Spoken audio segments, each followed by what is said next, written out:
Well, it came out of my head, and then I met with Comedy Central, and they allowed me to do it, and that's how it started. Was it an idea you always wanted to try out? No, not really. It was it was more.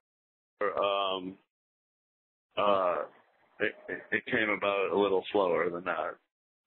I don't think I've ever wanted to do anything,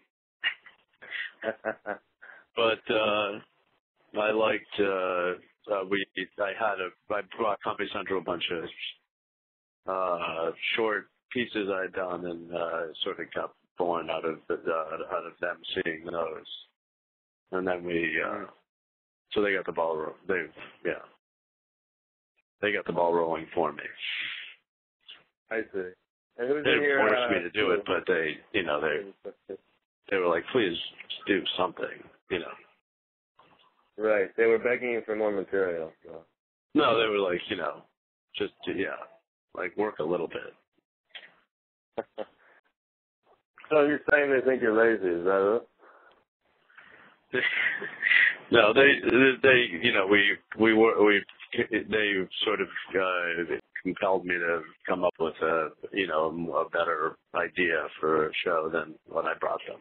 The cast came basically out of we always wanted this friend of mine, Gary Wilms, who's a New York, he's originally from Chicago, but he's a theater actor, and he's really, really great, and we always sort of envisioned him as the perfect guy to play a producer, because in real life he's really smart, maybe, and no, not really, he's nice, but he embodies all the qualities a producer might have. And then Leo Allen, who co-wrote the show with me, plays the writer, and Nathan Fielder, who's also a comedy writer and also contributed writing to the show, plays the sound guy. And those characters came because we were actually all in the room together, so we were really lazy with casting. You're really lazy with casting when you just cast the people you're looking at. I don't know. I mean, MacGyver? No. I'm not sure. It doesn't. It's kind of defies comparison. Maybe I'm not saying that gloatingly. Right. No, I know what you mean. I think it has hopefully.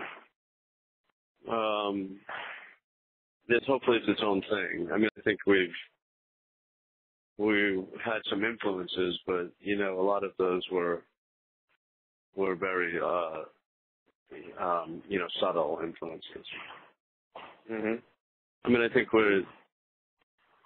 it's weird when you're coming up with a show. I think you're informed a lot about what you're watching at the time, a little bit, but you're trying to avoid saying that you're stealing it. But maybe at the time I was watching The Mighty Boosh, so there were sort of some elements of that, although we're not as fantastical, obviously. But there is a lot of fantasy elements in the show.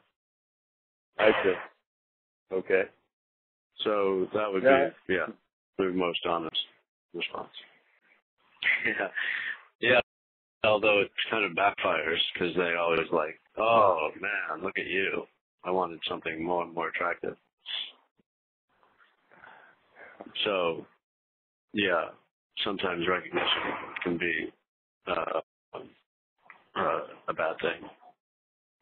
Has it generally been positive? I used to be so anonymous with my not very attractiveness. Now when people see me, they're like, oh. I've had that I was telling people that with Archer, I get.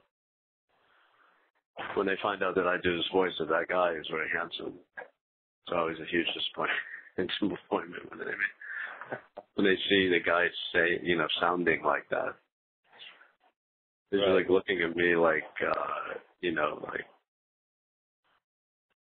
It's like a marveling. Like, holy shit. The Aisha Tyler character looks very much like her as a cartoon. Everybody in the show, we've had that. I mean, I've commented that on a lot, but that everyone in the show looks like them in real life, except for me. So it always felt like they couldn't even dignify it. It would not make sense for me to be the way I look in real life. It would just be a ridiculous joke.